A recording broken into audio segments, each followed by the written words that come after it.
Welcome, everyone. So incredibly delighted that you've chosen to be here with us. We have the incredible Marianne Williamson, a person who really needs no introduction, but I actually want to start by simply saying, Marianne, you have been such an inspiration to me over the years. Your teachings have had such a profound impact on my life.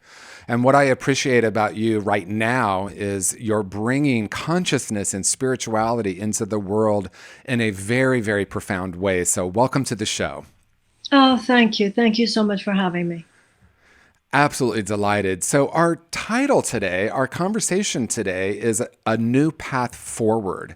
And I wanted to start by asking if you could share a little bit about how you have been using your decades of experience with consciousness and spirituality and how you're now in such a powerful way, one of the, I think, the preeminent voices of bringing spirituality into the world in a really new way. So I'm wondering if you could share with us a little bit about how you're doing that and how that's going for you.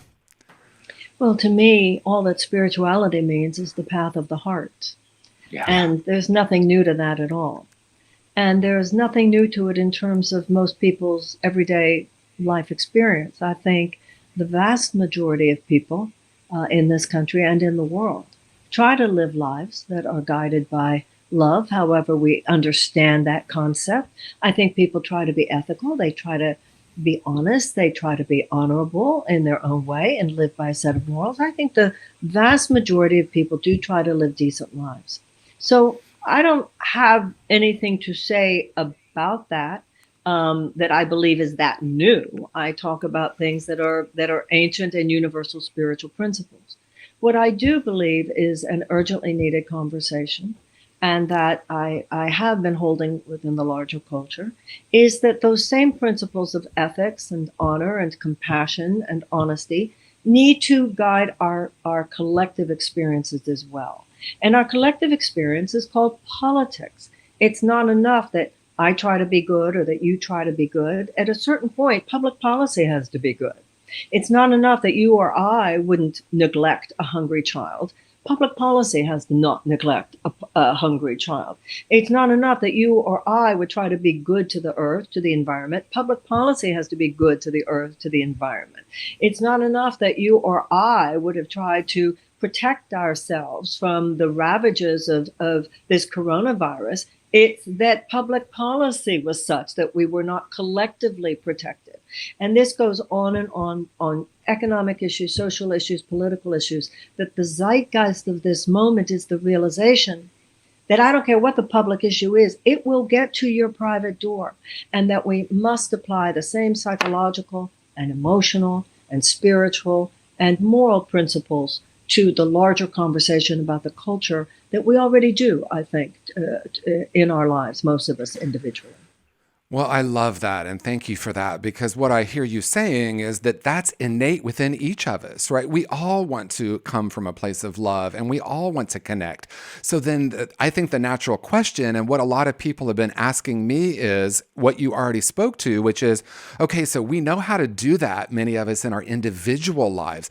How do we now start to make a difference in the world? As you're saying, like, one of the reasons that I wholeheartedly endorsed you for president is the Department of Peace, your focus on children and on well-being. So it's one thing to identify what's wrong in the system, and we could spend hours talking about that. And I know you and I are painfully aware of the issues there. How do we shift? How do we make a difference and take it from the individual experience into how we actually bring it into the world in a new way? We heal in life one aha at a moment at a Mm-hmm. time. We just have an aha. And when you have used the word shift, but it's not really a shift. It's a Mm-hmm. constant tweaking to the realization that it's the exact same principles we've already been talking about, but you apply them to public policy as well. What is the loving thing to do? We don't have to shift into that question. We're already asking that question. The issue is to take the same principles we already deal with in our lives and to ask, well, is that the right? Is that treating people right? Now, I grew up in an America where there were two major political viewpoints, conservative and liberal. And there are high-minded conservative principles and high-minded liberal principles.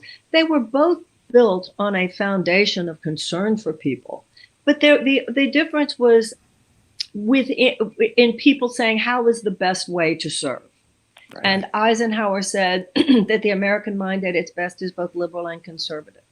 But what has happened in the last 40 years is something that is neither conservative nor liberal, but it is sociopathic. Now, I want to say sociopathic here because the higher consciousness community, everybody's read books like Sociopath Next Door. A sociopath is someone who has no empathy. A sociopath is someone who has no feeling for other people. A sociopath is someone who has no sense of moral or ethical responsibility to others.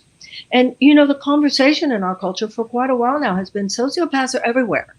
Well, what's happening now is that we have an economic system which is essentially sociopathic.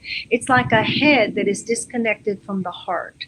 It is this huge economic juggernaut that is based on this idea that all responsibility is financial responsibility to stockholders that does not include, it is completely untethered to any sense of ethical or moral responsibility to people, to planet, or to animals. This is not conservative and it's not liberal. It is sociopathic. It is amoral. But being amoral, it leads to immoral consequences. It's not that you have leaders of big companies and they wake up in the morning and they think, how can I hurt the environment? They don't wake up in the morning and think, how can I hurt children? But they do wake up in the morning and believe that it's not their responsibility to concern themselves with those things one way or the other. Now, that of itself wouldn't be that horrible if government took care of those things. Mm-hmm. But government now has been so influenced by the undue financial power of those same forces that we have an entire economic and political system now that is completely disconnected from any alignment with the tender mercies of what it means to be human. And this is dangerous. This is dangerous. Yeah, and I'm really, really energized at this moment because I actually have used that same framework multiple times. I have the honor of working in the mental health field, and I at one point woke up and thought, collectively, the collective consciousness that is America could receive so many diagnoses, like, really a lot of different diagnoses, including sociopathic. And so how is it that the collective isn't in alignment with the individual? And I love what you're saying because there is there's something that has happened in our culture over time where, as you said, the companies and their relationship with the politics was different than it is now. And I think there is a huge conversation that can be had about that. A huge conversation that can be had about how we can start to shift that. And I know I keep using the word shift. I know that it's already innate within us, but how do we bring that into the world? And that's why I love our title, A New Path Forward. The older you are, the more you know certain things. And the younger you are, the more you know certain other things. Mm. The younger you are, the more you know what's happening now. But the older you are, the more you know how things fit into things that happened before. I'm old enough that I remember a time, and now this is not to romanticize or glamorize American capitalism before the 1980s, but I can tell you there was a time in my lifetime when the U.S. corporation was expected to care. If somebody had worked, for a company for decades, the general social consensus was that that corporation owed them a dignified retirement. There was a terrible split that occurred in the 1980s when trickle economic theory was proffered as this marvelous new guiding principle for American society. And the idea was that if we made it as easy as possible for a stockholder class to make money, then they would create jobs and all that would trickle down and lift all boats. Well, after 40 years, we can see it didn't lift all boats. It has created the largest income inequality since 1929 because it has taken all the money and put it in the hands of a small group of people. Then over the ensuing 2 decades, the issue of money in politics became so great, and the Supreme Court kept giving more opportunity to these companies to basically create what's almost like it's not even almost, it is a system of legalized bribery. So that our government now does more to advocate for a small group of people to make money than for the health and well-being of the larger collective. And what this has done is left tens of millions of people without health care, tens of millions of people without food, tens of millions of people burdened by these college loans. It's not a way to run a society. It's not a way to run a democracy, because too many people are outside the matrix of opportunity to really economically and in every other way spread their wings. Now, how did this happen? Billions of dollars were put behind it. And I want to point out something that's interesting. There was a man named Milton Friedman. And Milton Friedman, back in the 1980s, it was at the University of Chicago, and he was the main articulator of this free market trickle-down theory. But I think it's worth noting that even Milton Friedman said, it's only safe, though, if we have a universal basic income. He recognized that you can't play cowboy like that. You can't do this unless people are safe enough to be able to get in the game. And then also another person in history that we should remember was Adam Smith. And Adam Smith was the main articulator of free market capitalism. And Adam Smith said free market capitalism will not work outside an ethical context. So if I should have a conscience, and you should have a conscience, public policy should have a conscience. And what do you call someone who has no conscience? A sociopath. Now, you were talking about mental health. Everybody said people have mental health issues. When you have tens of millions of people, as we've had in the United States, even before COVID, who live with chronic economic tension and anxiety.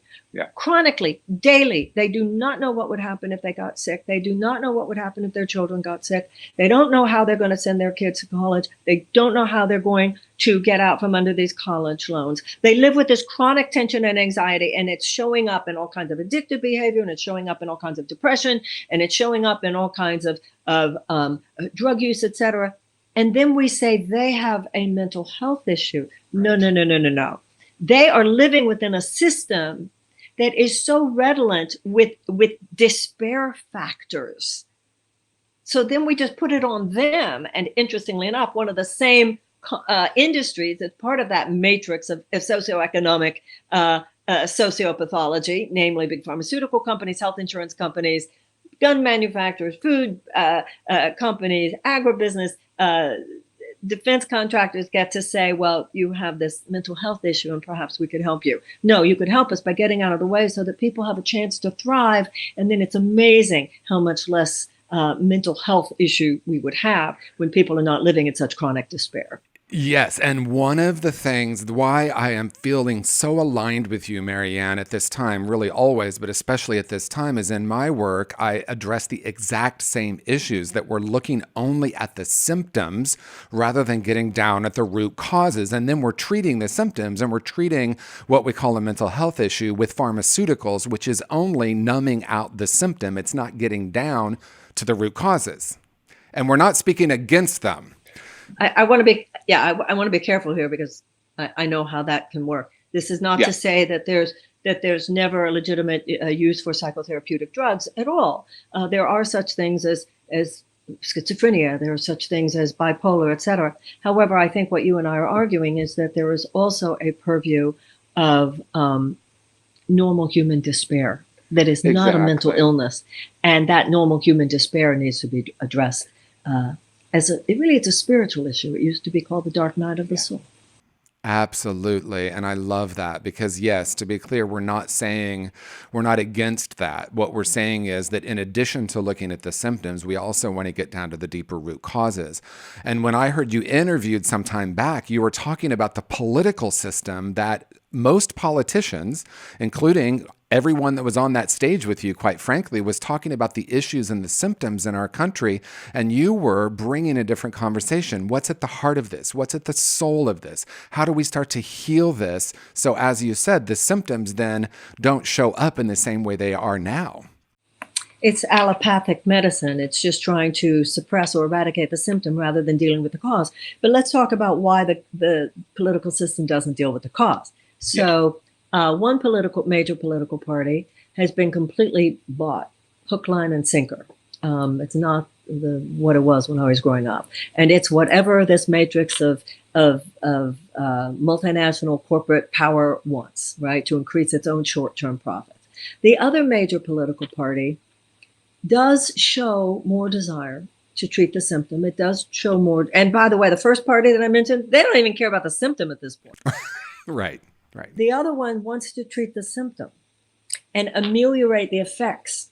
But it too, because it too is infused with so much of the corporate money, refuses to challenge the underlying forces that make all that pain inevitable. And that's why it's a political revolution that is necessary in order for us to address these things the way they need to be addressed.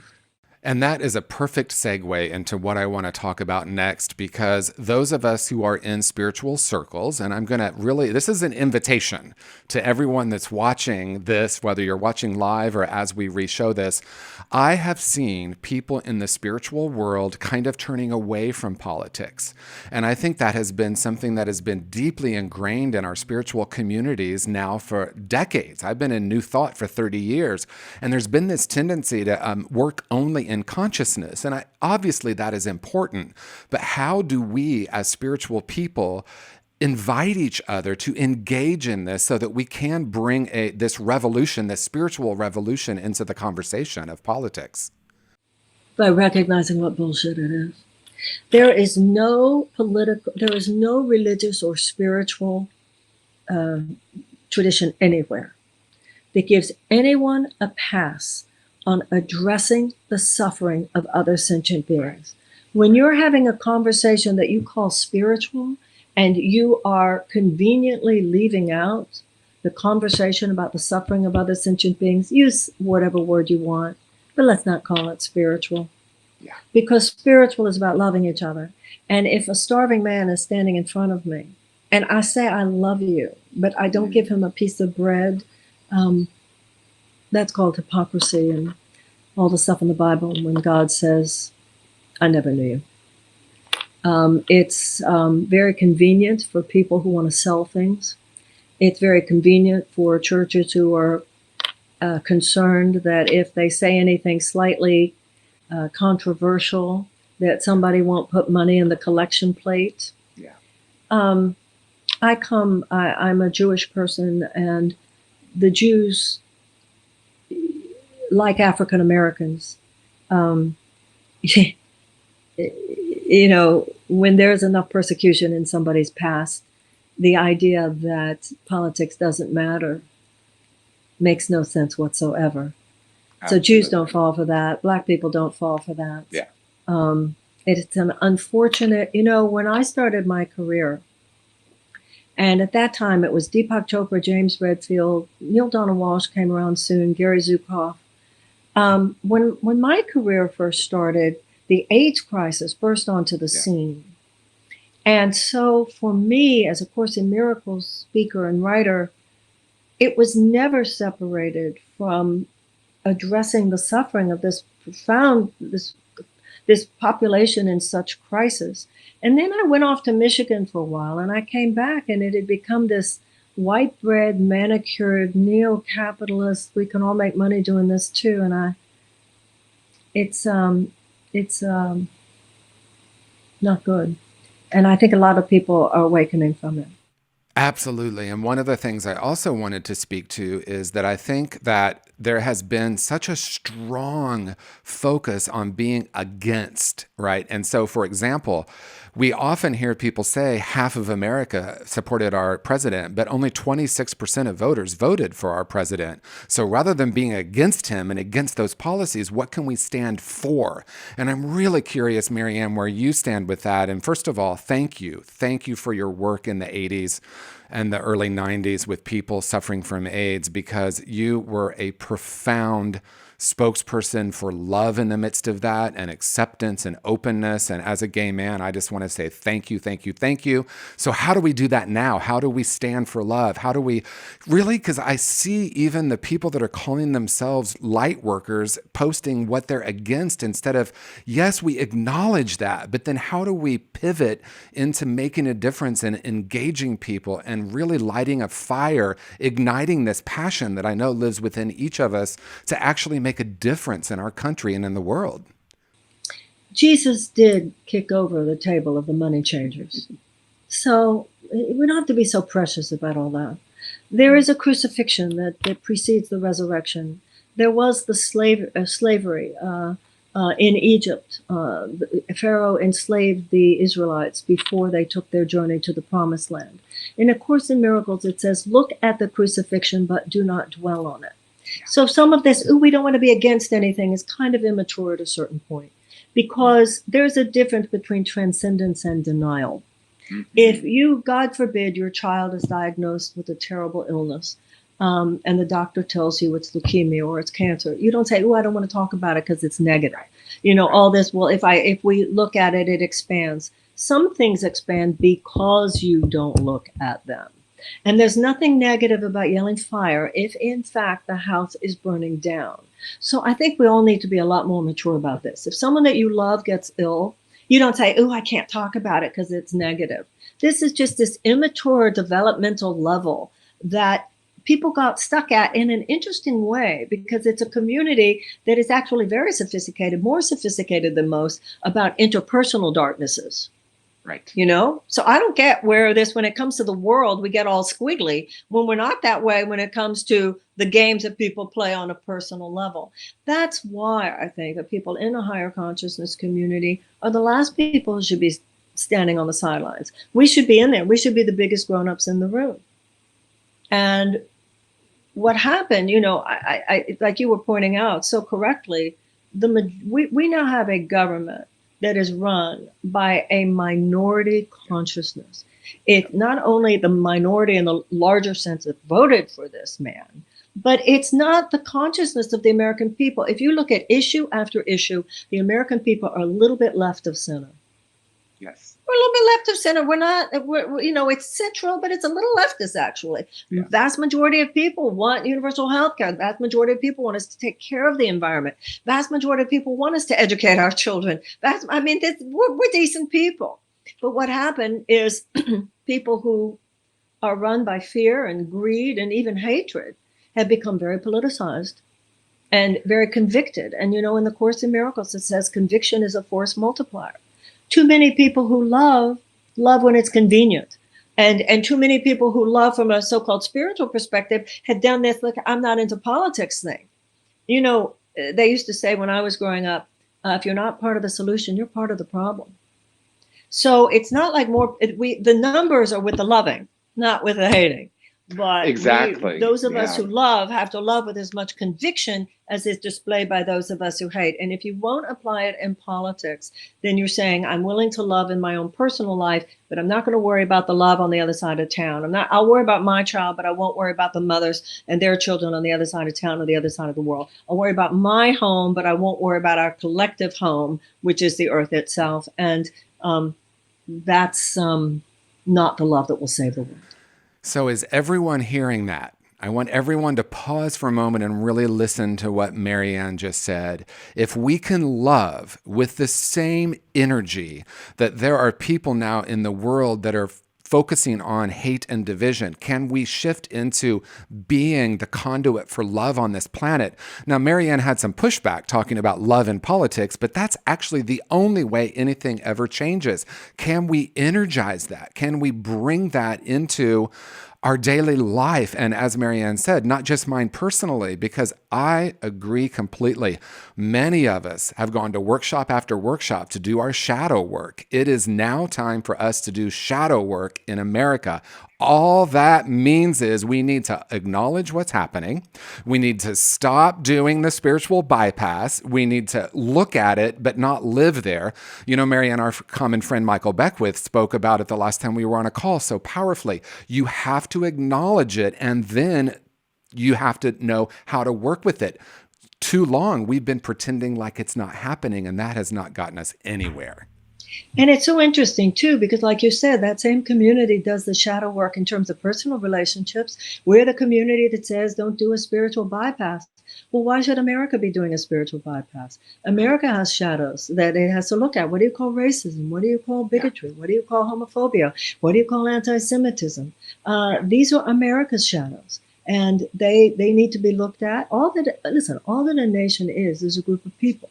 So the same psychological and emotional and spiritual principles that prevail within the journey of an individual prevail within the journey of a nation. And we have to apply the same principles in order to heal the nation.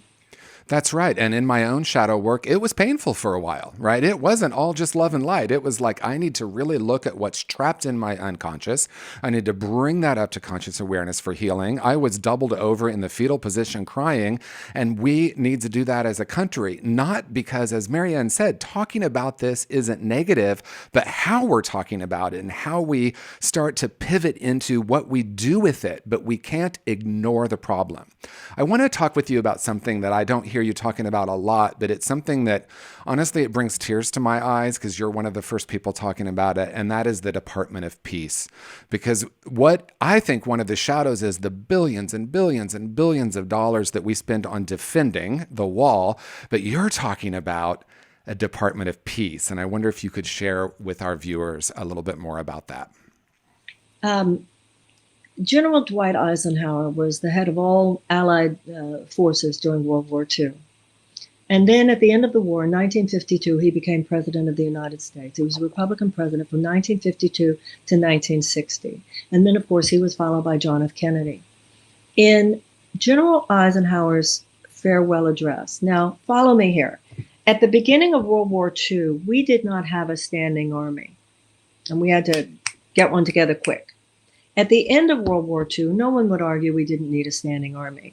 But General Eisenhower, who was then President Eisenhower, in his farewell address, warned us of what he called the military-industrial complex.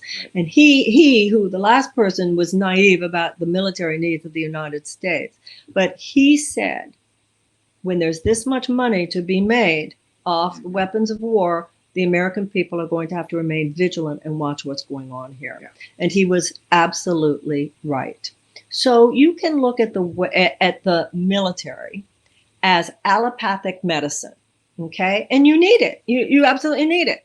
However, we now have grown. We have evolved in our understanding of healing the physical body enough to know that you have to take care of your nutrition. You have to take care of exercise. You have to work on keeping your body healthy, because sickness is the absence of health. Health isn't the absence of sickness. So when it comes to war and peace, we don't cultivate peace. The factors that act, there are 4 factors which, when present, statistically indicate there will be a higher incidence of peace and a lower incidence of conflict. And that has to do with greater economic opportunities for women, greater educational opportunities for children, a reduction of violence against women, and a general amelioration of unnecessary human despair. Whether you're talking about a corner of the United States or another corner of the world, you have those 4 factors, you are much less likely to have conflict. But there's no short-term corporate profit to be made doing those things, whereas there's billions and billions and billions of dollars in short-term corporate profit to be made in fighting the wars and in dealing with the conflicts once they arise. You can't just fight illness, you have to cultivate health. And you can't just fight conflict, you have to cultivate peace. So right now, for instance, we have about a $760 billion military budget, but we have a $40 billion State Department budget. Right. And the USAID inside that, which is strictly for humanitarian aid, is about 17 billion. There's a wonderful book by Ronan Farrow called War on Peace, which talks about how over the last few decades, the kinds of things in American public policy, foreign policy, that used to mainly be headed by diplomats and the State Department is now headed too often by the military. So we have such a militarization of foreign policy. And that's why when I was running for president, I said we need a Department of Peace.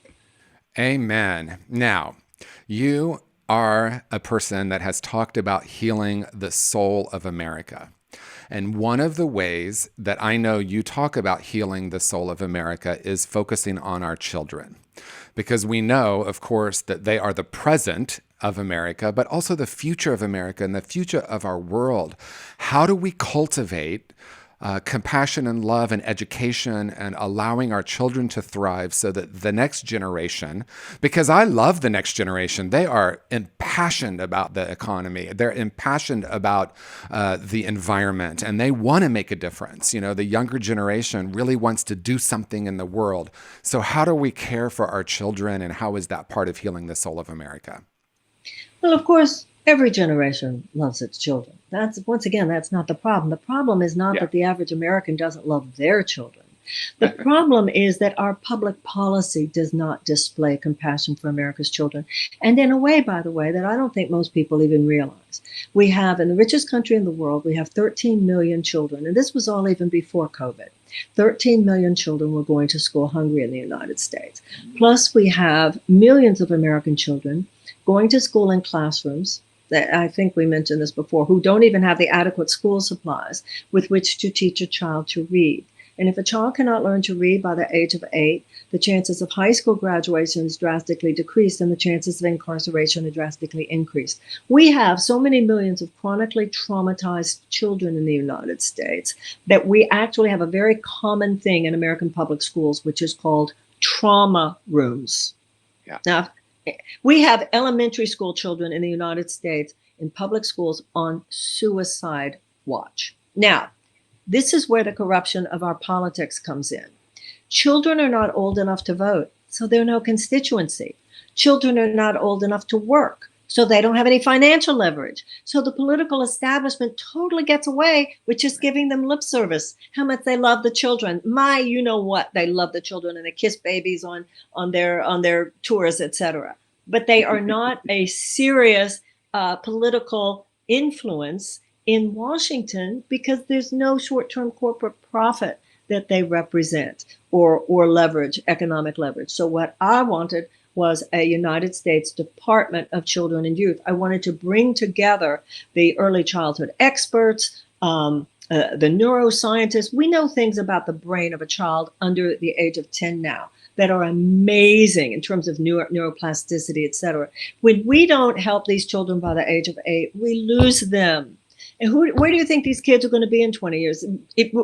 Right now already, in the country that has more mass incarceration, imprisons more of our people than any country in the world, we have this vast majority of the people who are incarcerated in the United States had abusive childhoods, even violently abused. Where do you think these kids are going to be? So, and economically, you want to have an amazing economy 10 years from now, take better care of your 10-year-olds today. Absolutely. But I also think it's important for us to realize that in this area of children, as in the area of peacemaking, as in the area of the environment, as in the area of everything that we have a problem with in the United States, we have the people who know what to do. You meet these people doing extraordinarily heroic work throughout this country. What's the problem? The problem is that our government does more to fund and to advocate for the problem creators than to fund and advocate for the problem solvers. And once American people wake up to this, perhaps we'll change it. Thank you. I want to take a couple of questions from the people that are watching right now. The first one is, what do we as spiritual and conscious people, what are some tangible steps that we can do to make a difference in the world? And that's from someone that's watching right now. What can we do as spiritual and conscious people to do in the world? What are some first steps?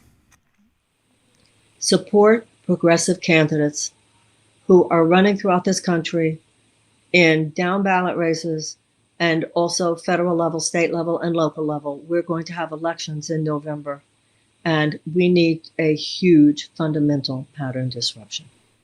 Yeah, So let's do it, everyone. Did you hear that? There are tangible steps. We can, as spiritual and conscious people, go out into the world and make a difference. A great spiritual master told us 2,000 years ago, be in the world, but not of the world. So we don't need to get bogged down by it. But as Marianne so beautifully said, we acknowledge what's happening. We do look at the problem. That's not negative. That's acknowledging what's there. And then we ask ourselves the question, what can I do individually? What can we do in our spiritual communities to make an actual difference? One other question here. How do we use spirituality and consciousness to help people with addiction and in recovery and disease? Well, that's also my wheelhouse as well. So consciousrecovery.com, look at that. It's the same principle. And then I'm going to ask Marianne that same question. It's the same principle that we've been talking about. We must get down to the deeper root causes that are actually driving addiction. Addiction is not the problem. It is a strategy. It is a symptom of something that's happening much deeper. So Marianne, is there anything you want to add to that about how we can use spirituality and consciousness to heal any disease, including addiction? Well, on the level of the symptom, I'm a fan of the 12-step programs, which is a spiritual program. So 12 steps are definitely taking metaphysical information and applying them specifically to the issue of addiction.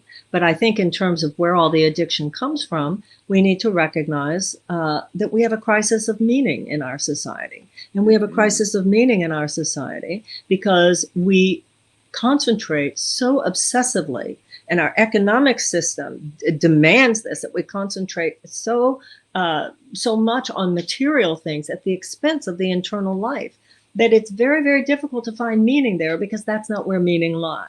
Meaning lies in our capacity to love each other. And that's why public policies that advocate for and support the ability of people to have time with their families, have a less desperate life, and all of the, whether it has to do with paying back college loans or getting health care, anything that has to do with building community, actually ameliorates the conditions inside a person's mind and inside a person's body as well, that makes them so vulnerable to addictive tendencies. Then you have, in addition to that, things such as the opioid crisis, where we have attorneys general all over the United States now indicting big pharmaceutical company executives for their known predatory practices. So that, take something like OxyContin, there are people who really need painkillers. But we now know that big pharmaceutical executives consciously, proactively, and deliberately actually created profit centers by convincing individuals and pharmacists and even doctors that these things were not narcotic and were not addictive. So we need to address these deeper levels of meaninglessness, and this is where so much of the spiritual work comes in, and then be very, very aware of the forces in our society that would take advantage of suffering and build profit centers on them. That's evil, by the way. That's pure evil. Yes. Thank you. So in a moment, I'm going to ask you if there's anything else you want to say to our viewers, but I'm going to take one more question. It's kind of a two-part question. Someone asks or says that they've been seeing people saying broken people are running our country. What does that focus or that paradigm create as viewing them as broken? And is it possible that wholeness might be a better way to work with it? And the second part of it is a lot of people are experiencing anxiety right now during these times. So how can we encourage people who are experiencing anxiety to make a difference in the world, to have their own well-being spiritually, mentally, physically, emotionally? And anything you want to say about either one of those two would be fantastic. Our president is someone who said during his campaign that he could murder someone on Fifth Avenue. Remember, he said he could shoot somebody on Fifth Avenue and he wouldn't be held accountable for that. And so anyone who didn't recognize that for what it is and do everything possible to keep a person who would even say that? What would even say that? Right. And what was the second thing that you said? How people are experiencing a lot of anxiety right now in our culture, and how do we help people? Okay. So we have got to stop coddling our neuroses Of course we're anxious. Of course we're traumatized. Trump is president and there's a COVID crisis. Of course we're traumatized. Okay? But we're not little broken birds. We are children of God. You know, you think the people who walked across the bridge in Selma were not traumatized? They didn't know if they were going to bring the bullets out, the dogs out, the hoses out, but they walked. The women who were suffragettes, the only thing they'd done wrong, and why should it have been wrong? They were protesting for a woman's right to vote. So what did the government do? It threw these women in prison. And the conditions in the prison were so horrible that they went on a hunger strike. And the people who ran the prison responded to that by sending men into their cells and putting these metal contraptions on their necks and force feeding them. You think they weren't anxious? You think the abolitionists weren't anxious? I mean, what is this? You think the people marching for civil rights were not? Of course we're anxious. Of course we're traumatized. But we've got to stop being so precious about it and realizing that most of us who are saying how anxious we are, our anxiety is nothing compared to the anxiety of billions of people on this planet. When you have 1 billion people on this planet who live on $1.25 a day, when you have so many millions of people in America right now as we speak, who because of the COVID, because of the ridiculously unfair and unjust bailout, which instead of giving direct cash relief has given $500 billion to big companies who are not even required then to pay their workers, those people have a right to be anxious. If we are experiencing this as the people that I believe are living in honor of our ancestors, they had reasons to be anxious too, but they rose up and they showed up. The abolitionists did, the women's suffragettes did, the people who were working in civil rights movement did. We're not the first generation to have a serious problem on our hands. And of course it makes us anxious. And of course it makes us depressed. And of course, I know I give myself an hour a day, maybe two. And then it's get up, get dressed, take a shower, and do what you can. To make it through these times, what do I say to people who are anxious? That to make it through these times, we need some emotional discipline. We need a lot of emotional discipline to do this right now. But look at what you're doing. Look at what I'm doing. Look at the chats. People want to be part in the solution. So looking at our past and our history, there were a lot of problems like you were talking about. These things have to come up. We have to look at the shadow. We want to identify these things, but we want to identify with the problem solvers. Other generations will look back at us. Let them not look back at us and almost pity for how weak we were at such a time as this. Let them look back at us and go, wow, wouldn't have thought it possible, but man, damn, they pulled it out. Let's just make sure that we die knowing that we did everything possible to turn this country around in time. You don't know right now, but I'm giving you a standing ovation. So here's the standing ovation for that. Because Marianne is saying is are you ready to hear it? I'm going to say it in a different way. We don't need to get rid of our anxiety. It's totally okay to have it, but what we do with it and how we show up is important. Create community where you can share what's happening for you, but eventually it's about that inner strength. And what we're saying is you have the power within you. You are stronger than your anxiety. I myself also just allow myself to feel whatever's there. It's a profound practice. Let myself cry. Let myself feel angry. Let myself feel joy, all of it. Listen. We are all grieving for good reason. Yeah. The entire world as we knew it, nothing's going to quite be the same. Of course we're grieving. But, I used to say to people during the AIDS crisis, this is a grief support group, not a grief denial group. It's like a bruise in your body. That's what grief is. Our hearts are bruised by this. Of course we're sad. And it's a tender sadness, and we're all feeling it. But the spiritual practice, you give it to God. You give it to God. I am willing to see this differently.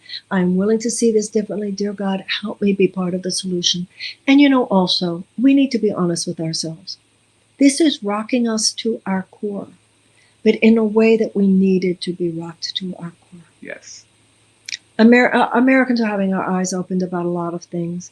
And let's just decide together we're going to be a better country on the other side of this if everybody shows up and says, God, use me. That's it. Do you hear that, everyone? That is the greatest power that each of us has, is to recognize and honor that we are grieving. It is okay to grieve, and to also recognize that we have the inner strength to make a profound difference in our country and on our planet right now.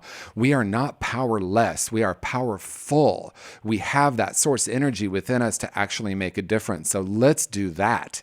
Do we have an agreement, everyone? Are we in agreement that we're ready to actually make a difference Do I in the have world? an amen? Yeah, yes. So, Marianne, is there anything, as we move toward closing, is there anything else that you feel called to share at this moment? Anything that's coming up for you that you feel like we haven't talked about, or that you feel called to speak to? No, I hope that people will check me out on my social media. And I hope that you and I will continue to be in these conversations. And I hope everybody will, I think you see really beautiful things right now. Look at the doctors, look at the nurses, look at the delivery people, the people picking up your garbage, the people who are working in the grocery stores. Love is all around us. Let's just keep building on that field, and we will get through this. We will. This too shall pass. And if we dig deep enough down, we're going to create the world in a much more beautiful way on the other side of it. Absolutely. And what I want to also say in closing is love is all around us, and love is who and what we are. So let's bring that into the world. And so a huge thank you. And of course, I want to continue this conversation. You and I are partnering now with some New Thought ministers, inviting our spiritual communities to be more engaged so we can make a difference. But I, of course, would love to have part 2 of this conversation. I love you so much, Marianne. I love you too. Great admiration for you. Thank you. Thank you. Thank you so much. And to invite all the great people. Yeah, and also a huge thank you to Wholehearted Studios for producing this. Please check them out at wholehearted.org. There's some amazing things there. Of course, follow Marianne because she's so inspirational to us. So blessings to all of you right now. Thank you, thank you, thank you. God bless you, sir.